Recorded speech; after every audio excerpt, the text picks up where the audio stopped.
the ladies of Chic, and they are now called Next Step. We are honored to have none other than Miss ALFA Anderson on the phone. ALFA, how are you? I'm wonderful, Mike, and you, and hello, everyone. Hello. Awesome, and I got my co-host Sue here. First, I just want to say to you, what a pleasure to have this interview tonight with your group, Next Step. We are honored. We just got off the phone with Lucy. Lucy says hello. Great. And we're honored. We're really honored to have you guys on the phone with us tonight, and especially ALFA. I have followed your career for such a long time. I'm such a huge fan of yours. Everything Luther Vandross, I love. Any and everything. Yeah. And around those times, I used to watch him.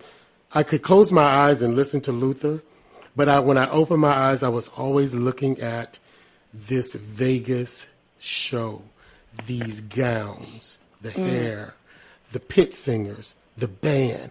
I knew everyone on that stage. Oh, wow. Everyone. You guys, and it's safe for me to say, I think you guys might have saved my life. Really? I listened to you guys. I still have ticket stubs in '85 from when I used to go and watch you guys. Oh, my goodness. So I was a huge fan. Thank you so much. And Luther would be so honored to do that, honored to know that, rather, because that's what he loved. He loved to give of himself. He gave to the audience. He gave to us. He was not only just a personal friend, but he was a mentor. Wow. And my whole show business aesthetic has been informed and cultivated by my work with the great Luther Vandross. Wow. And then there was you. So you were with Chic before Vandross, am I correct? No, actually, I was working with Luther as a background singer. He was the premier background session singer here in New York, and I used to do some gigs with him. And one day, actually, he called me and said that he had a gig for me, a background session for his friend Nile Rodgers. And I said, okay. I was getting down the information. I said, that's great. And so he says, it's a new group called Chic, and it's disco. And I said, disco, Luther? You don't do disco. We don't do disco. What are you talking about? And he says, oh, come on. It'll be fun. So we went, and I listened to this. I think it was Dance, Dance, Dance is the first song that we sang on. I think it was Luther, David Lasley, it was me, Robin Clark, and I think Diva Gray. That was the first group of background singers on that first album, and I heard that music and fell instantly in love. It made you move. It made me move. It touched my spirit in a special way. It made me just want to sing, you know.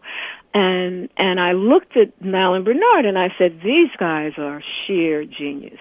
What they're doing is sheer genius, and it's really not disco. It wasn't 125 beats per minute. You could hear symphonic music in it. You could hear funk in it. Yes. You could hear jazz in it. Yes. There was just so much. Yes. You know, unfortunately, the group was categorized as disco, you know. But I think that the group was so much more than that. And that's where it all began with me. And then after my tenure with Chic, it's when I went back. I got another call from Luther saying, would you like to come and go on the road with me? Wow. And I said, are you kidding? Wow. I'm there. I'm so there. Wow. What an amazing story. So let's talk about your new group right now, which is Next Step. And let's talk about PEM. And let's talk about Aristofreaks. How did all of this come about? Well, Pacific Electronic Music, PEM, is really the brainchild of Max Martire, who is a veteran DJ out of Ibiza. He's now working with Shanti Matkin, and they are called the Aristofreaks. So they love music. They love dance music. Max always loved dance music, and his vision was to revive some of the classic disco hits with contemporary remix productions, but use the singers on the original tracks. So, you know, for me, that's just perfect. It was such a great idea, and so that's how those collaborations have worked for us. So thank you to Max Martier, who started this all for us, and to Shanti for great tracks and for having the vision to create Pacific electronic music and to sign us. We were their second signees. We are signed to that company. The first signee was Kathy Sledge. Right. And since then, he's gone on to sign. I don't know how much of this background Lucy has already given, but so forgive me if I repeat myself. Oh, it's totally okay. Absolutely. Okay. So then he's getting ready to work with some other people from that era. He's working with Christine Wiltshire, and he's working with Patrick Adams. So expect that music to come forward. But it's going to be a little bit, I call it like, I call myself an analog lady living in a digital world. That's hot. And that's a song right there. Trying to bridge those worlds. I know. That's a great concept for a song. Thank you. You're welcome. I'm going to write that down. Please, I'm waiting on that here. So you were raised, were you born in Augusta, Georgia? Yes, absolutely. Southern girl, born and bred. Okay. Came to New York. When did you leave Augusta, and did you leave straight from Augusta to New York? I did. It was a graduation present. I had graduated from Payne College, and it was a graduation present from my aunt. And I came to New York and really didn't come to pursue music. It was just coming to New York. I ended up getting a scholarship to Teachers College at Columbia University, where I got a master's in teaching English. But I was always singing. There was a group called Kenny Bronner. They're called Kenny Bronner and Raw Sugar at that time. Kenny and his brother Everett were from Augusta. And they had this they had this group that used to play in local clubs. So I went down and auditioned, and I was singing with them. And that's when the whole singing thing came out, because singing, I grew up in a household where college was number one. You had to have a college degree. And so it never occurred to me, and everybody sang.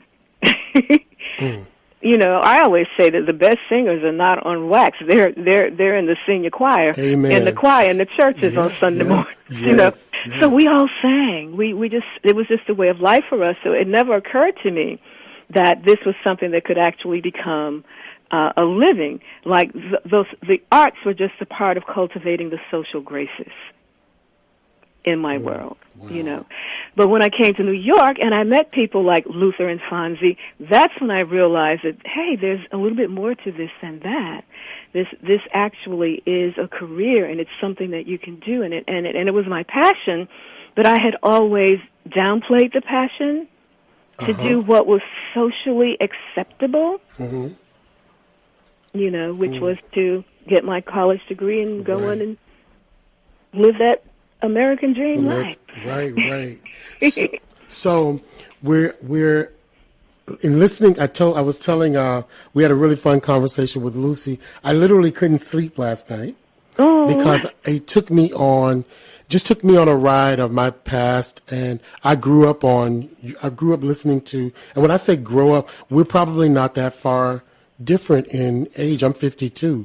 I grew up listening to Chic, to Change, to Luther, to Taste of Honey, to that big sound, the big vocal sound, the sound where you had your music, but background vocals were extremely intricate and important. So I grew up on that. And so I ran across Former Lady of Chic, your song, and I completely fell in love with it.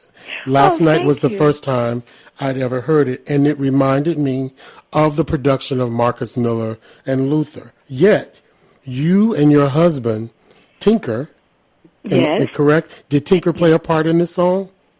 Yes, he did, and actually, he helped produce it. But my sons wrote that song. No way. They did. They were like, my son is the manager of a big box store, and whatever radio they have on all the time, they play all of the stuff from that era, and they play a lot of Chic. And he says every time they would put a Chic song on, people would just start dancing in the aisles. And he says, you know what? there's a lane for you, and Yeah. there's an opportunity for you to go out there. And you spent so much of your time raising your family. It's time for you to get back out there and do what you really, really love. We Wow. love you. We appreciate what you've done, but people still love you, and you have this talent, and you need to get out there. So, thanks to my sons and my husband, that's why I decided to do it again. That is awesome. Now, is your son in the video? No, Okay. no, they're not. Neither one of them is in the video, but Okay. I just but I wondered give because I them saw great- some extras in the video. I thought that might have been. yeah, they weren't there, but I give them great props for supporting me. You know, it's really good when you rear your children and then they come back and give back to you, and that was their way of giving back to me. It's like, you've done your job, you know, now go out and go get them. That's awesome. How did you and Tinker meet? On Luther Vandross's tour. Isn't that amazing? That's awesome. Yeah, he was Luther's bass player, and That's why and the I bass was one of the sounds so- background singer dancers. That's awesome. That's why I got a familiar spirit in his bass as if it had been there before. So apple didn't fall too far from the tree on that. No. That's awesome. So let's talk a little bit about "Get On Up." I Sure. absolutely love that song. With "Get On Up" being kind of a part of where you guys are starting, what should we be looking out for in the future from Next Step as far as the sound? Is there an album and videos Yes. that are going to be on the conveyor belt? Absolutely. I'm sure that Luther, oh wow, hi Lou. Hey. I'm sure that Lucy just probably told you that we've recently returned from Amsterdam. Yes. Where we got a chance to sing to some great tracks produced by Max Martyr and Shanti Matkin. And you're going to be looking for more of the continuation, I guess the evolution of the unfoldment, I don't know how many different words I can use, of what this vision is that Max has for PEM. To like merge the analog with the digital and to bridge those two worlds. So you're going to hear continuation of that in songs like I Can't. We have a signature song called Next Step. But they're happy songs. They're about getting out on the dance floor, and they're about living your passion. Well, they're not all that, but they don't all have those things. But you can expect to hear that. You will hear. The interesting thing is that it's updated. The productions are updated. But when Lucy, Norma, and I sing together, you definitely get that chic vocal sound. So Wonderful. you're definitely going to get that sound. So it's going to be nostalgic, but it's also going to be current. Awesome. You know, because we find that when we get together, it's just there, that magic that we created. But we honed that years ago. Luther, as a matter of fact, I have to give him props for helping to create that vocal sound and teaching Niall and Bernard how to produce vocals. And then when Luther left, it was also the equally talented and gifted friend of mine, Fonzie Thornton, I know that and name. Michelle Cobbs. Oh, yeah.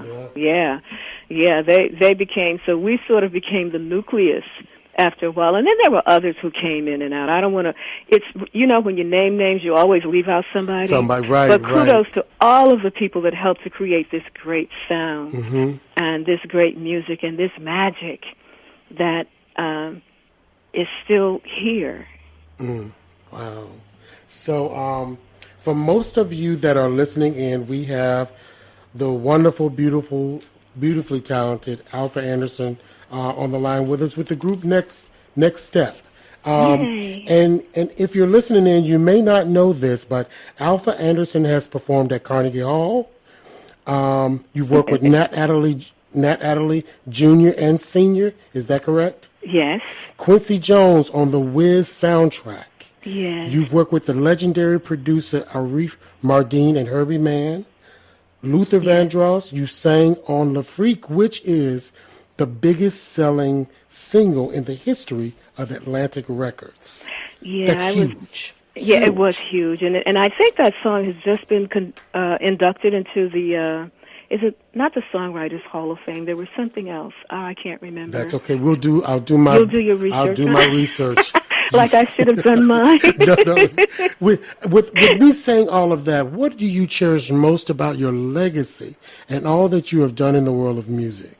And I know that's a big question, but it is. What do you feel that you cherish the most? I cherish the fact that my gifts and talents were used to make people happy.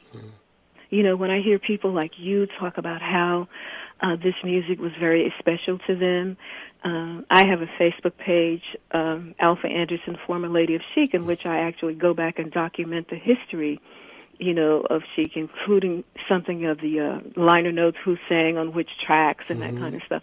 But so many people write in and tell me that they love the music so much. But here's a funny one. There's a guy, one of my friends and one of my fans from the UK talked about how he knew the new Chic record was coming out, so he played sick, so he didn't have to go to school that day. And this song happened to be Le Freak. And he said he stayed home and he went to the store, he went out and got the 45 and came back in and played it. And he had a brother who shared his room with him. He said he played that song so much until even today, every time his brother hears, freak out, he starts sweating and shaking because he was totally traumatized. Wow. That experience. I mean, now let me tell you, not many people can say that. Not many, but it's just crazy because coming up during that time and, there was music that was coming out and there were great music, because it seems as if around that time it was just good competition with producers and singers and